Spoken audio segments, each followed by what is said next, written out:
আসসালামু আলাইকুম। সাদিয়া কুকিং হাউজে সবাইকে স্বাগতম। আজকে আমি আপনাদের সাথে খুবই মজাদার একটি রেসিপি শেয়ার করছি। আর এই রেসিপিটি হচ্ছে চিলি চিকেন উইথ নুডলস।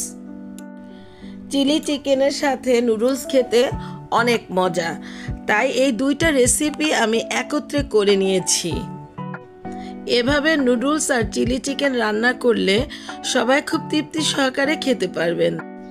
একটা মিক্সিং বলে মুরগির দুইটা ব্রেস্টের অংশ এভাবে কেটে নিয়েছি। আপনারা আপনাদের পছন্দ অনুযায়ী কেটে নিতে পারেন।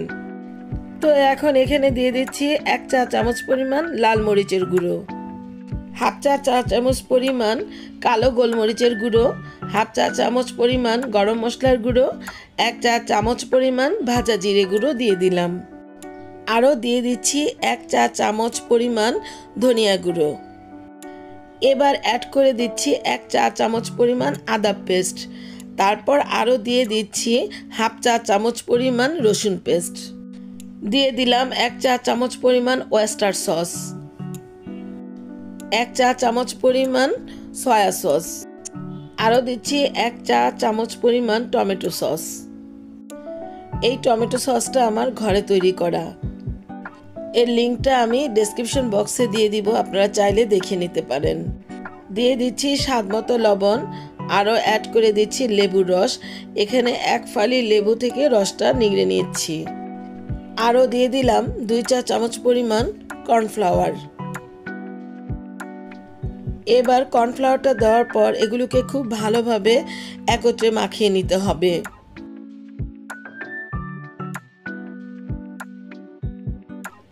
এই তো এগুলো খুব সুন্দরভাবে মাখানো হয়ে গেল।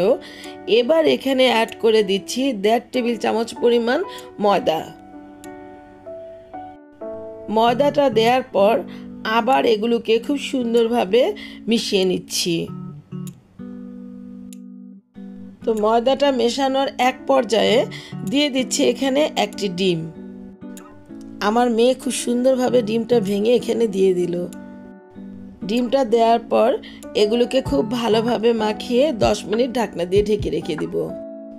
অন্যদিকে চুলায় একটা হাঁড়ি বসালাম, সেখানে পরিমাণ মতো পানি দিয়ে দিলাম স্বাদ মতো লবণ।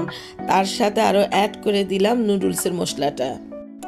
পানিটাকে বলক আসতে দিব। এর মধ্যে দিয়ে দিলাম 1 টেবিল চামচ পরিমাণ রান্নার তেল। তারপর এই যে এখানে নুডলস নিয়ে নিয়েছি, এরকম 4টা কোকোলা নুডলস। পানিটা সিদ্ধ হতে হতে এই নুডলসগুলোকে একটু হাত দিয়ে ভেঙে নিচ্ছি। ওইদিকে নুডলসের যে পানিটা আমি ফুটতে দিয়েছি সেখানে তেল দেওয়ার কারণ হচ্ছে তেল দিলে একটার সাথে আরেকটা নুডলস লাগবে না। তো পানিটা কিন্তু বেশ ভালোভাবে ফুটে উঠেছে। এবার এখানে দিয়ে দিব ভেঙে রাখা নুডলসগুলোকে খুব সুন্দরভাবে এখানে দিয়ে দিলাম। তারপর এটা সিদ্ধ হতে বেশিক্ষণ সময় লাগবে না, 3-4 মিনিটের মতো সময় লাগতে পারে।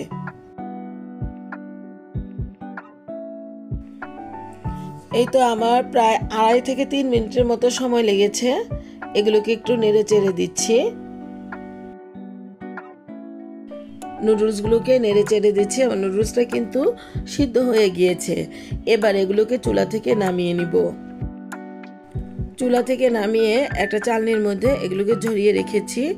এর মধ্যে একটু পানি দিয়ে এগুলোকে ধুয়ে নিয়েছি। চুলায় আরেকটা ফ্রাই প্যান বসালাম। ফ্রাই প্যানের মধ্যে আধা কাপ পরিমাণ তেল দিয়ে দিলাম। তেলটা গরম হয়ে আসলে এখানে আধা কাপ পরিমাণ পেঁয়াজের কুচি দিয়ে দিলাম। পেঁয়াজের কুচিটা হালকা সফট হয়ে আসলে এখানে দিয়ে দিচ্ছি বেশ কয়েকটি কাঁচামরিচ। কাঁচামরিচগুলোকে আমি ফালি করে এভাবে কেটে নিয়েছি। পেঁয়াজের সাথে এভাবে কাঁচামরিচটা দিলে কাঁচামরিচটা থেকে খুব সুন্দর একটা ফ্লেভার আসে। এই নুডলসটার মধ্যে দিয়ে দিলাম 1 কাপ পরিমাণ সবুজ ক্যাপসিকাম, আধা কাপ পরিমাণ টমেটো। এগুলোকে এবার এর সাথে খুব ভালোভাবে ভেজে নিচ্ছি। তারপর আরও অ্যাড করে দিলাম গাজর। এই গাজরটা আমার কাছে ফ্রোজেন করা ছিল। এগুলোকে একটু তেলের সাথে নেড়ে চেড়ে কষিয়ে নিচ্ছি। এখন এখানে দিয়ে দিলাম সামান্য পরিমাণ লবণ। লবণটা বুঝে শুনে দিতে হবে, কারণ আমি নুডলসটা সিদ্ধ করার সময় লবণ দিয়েছি। এই সবজিগুলোকে 3-4 মিনিটের মতো করে তেলের সাথে একটু ভেজে নিলাম। সবজিগুলোকে একটা পাশে সাইড করে নিয়ে দিয়ে দিলাম এখানে 2টা ডিম। আমি এখানে 2টা ডিম ব্যবহার করলাম, আপনারা ইচ্ছে করলে আরও বেশি ডিম দিয়ে নিতে পারেন। ডিমটা দেওয়ার পর এখানে দিয়ে দিলাম সামান্য পরিমাণ লবণ, তারপরে দিয়ে দিলাম হাফ চা চামচ পরিমাণ কালো গোলমরিচের গুঁড়ো। ডিমটাকে এবার স্ক্রাম্বল করে নিব, অর্থাৎ ঝুরি ঝুরি করে ভেজে নিচ্ছি। এই তো আমার ডিমটা কিন্তু ভাজা হয়ে গেল।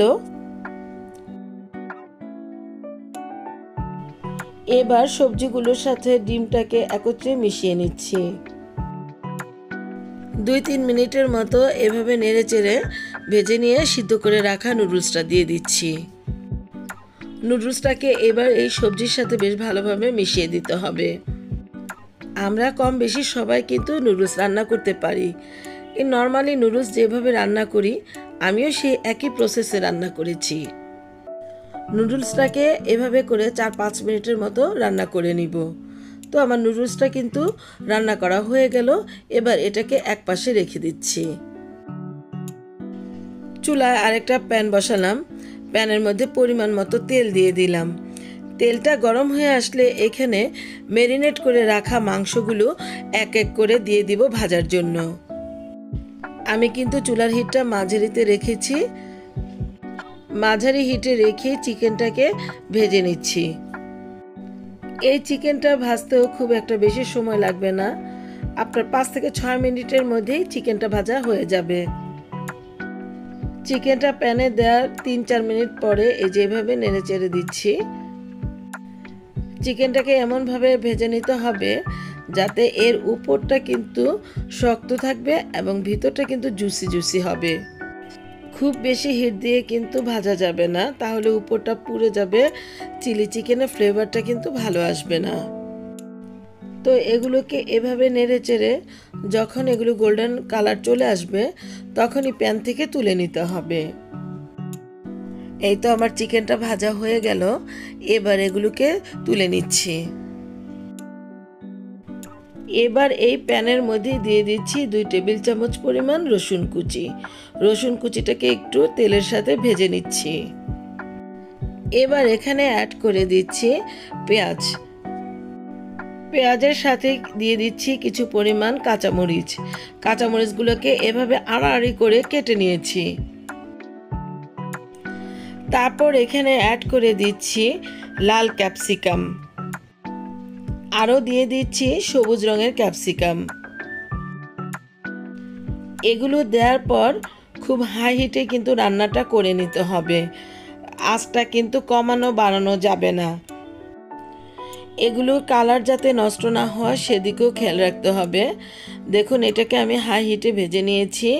দিয়ে দিলাম এখানে ভিনেগার। আমি এখানে হাফ কাপ পরিমাণ ভিনেগার দিয়েছি। ভিনেগারটা দেওয়ার পর এগুলোকে খুব ভালোভাবে নেড়ে চেড়ে দিচ্ছি। এখন এখানে অ্যাড করে দিচ্ছি হাফ চা চামচ পরিমাণ কালো গোলমরিচের গুঁড়ো। দিয়ে দিচ্ছি 1 কাপ পরিমাণ টমেটো কেচাপ। তারপর এখানে আরও অ্যাড করে দিচ্ছি 1 টেবিল চামচ পরিমাণ ওয়েস্টার সস, 1 টেবিল চামচ পরিমাণ সয়া সস। দিয়ে দিলাম হাফ চা চামচ পরিমাণ চিনি। আরও দিলাম সামান্য পরিমাণ লবণ। আমি এখানে আরও কিছু গাজর কুচি দিয়ে দিলাম, আপনারা ইচ্ছে করলে এটাকে স্কিপ করতে পারেন। এই রান্নাটা কিন্তু হাই হিটে করে নিতে হবে। এই যে এগুলোকে বেশ ভালোভাবে নেড়ে চেড়ে দিচ্ছি। অন্যদিকে একটা বাটিতে 2 চা চামচ পরিমাণ কর্নফ্লাওয়ার নিয়ে নিলাম। তারপর নিয়ে নিলাম 3 টেবিল চামচ পরিমাণ পানি। কর্নফ্লাওয়ারটাকে খুব ভালোভাবে পানির সাথে মিশিয়ে নিতে হবে। সরাসরি কিন্তু কর্নফ্লাওয়ারটা ব্যবহার করতে যাবেন না, এতে করে কিন্তু দলা পাকিয়ে যাবে। এবার আরেকটু নেড়ে চেড়ে দিচ্ছি। 2 মিনিটের মতো সবজিগুলোকে ঢাকনা দিয়ে ঢেকে রেখে দিলাম। 2 মিনিট পর ফিরে আসলাম। সবজিগুলো কিন্তু সিদ্ধ হয়ে গিয়েছে, এত বেশি সিদ্ধ করার দরকার নেই। তো এগুলোকে নেড়ে চেড়ে ভেজে রাখা চিকেনটা দিয়ে দিব। এই তো এখানে ভেজে রাখা চিকেনটা দিয়ে দিলাম। চিকেনটা দেওয়ার পর এগুলোকে এই সবজির সাথে বেশ ভালোভাবে মিশিয়ে নিতে হবে। চিলি চিকেন রান্না করতেও বেশি একটা সময়ের প্রয়োজন হয় না, খুব কম সময়ের মধ্যে আপনি তৈরি করে নিতে পারেন এরকম মজাদার একটা চিলি চিকেন। এবার এর মধ্যে গুলিয়ে রাখা কর্নফ্লাওয়ারটা দিয়ে দিব। কর্নফ্লাওয়ারটা দেওয়ার আগে একটু নেড়ে চেড়ে দিতে হবে। এই তো আমি কর্নফ্লাওয়ারটা এখানে ঢেলে দিলাম। গুলে রাখা কর্নফ্লাওয়ারটা দেওয়ার সাথে সাথে কিন্তু নেড়ে চেড়ে দিতে হবে, নয়তো এটা জমাট বেঁধে যাবে। কর্নফ্লাওয়ারটা দেওয়ার পর খুব বেশি সময় রান্না করতে হবে না, আপনার 2-1 মিনিটের মধ্যে রান্নাটা কমপ্লিট হয়ে যাবে। তো আমার চিলি চিকেনটাও কিন্তু তৈরি হয়ে গেল। এবার চুলা থেকে নামিয়ে নিচ্ছি। এখন একটা ডিশের মধ্যে নুডলসটা দিয়ে দিলাম। নুডলসটা কিন্তু দেখুন খুব ঝরঝরে হয়েছে। নুডলসটা ডিশে দেওয়ার পর এর মাঝখানটা ফাঁকা করে এখানে চিলি চিকেনটা দিয়ে দিলাম। তো ভিউয়ার্স, তৈরি হয়ে গেল আমার চিলি চিকেন উইথ নুডলস। তো আমার এই রেসিপিটা যদি আপনাদের কাছে এতটুকু ভালো লেগে থাকে তাহলে আপনারা আমাকে লাইক, শেয়ার, কমেন্টস এবং সাবস্ক্রাইব করতে ভুলবেন না প্লিজ। আর যারা আমাকে সাবস্ক্রাইব করেছেন তাদেরকে অসংখ্য অসংখ্য ধন্যবাদ।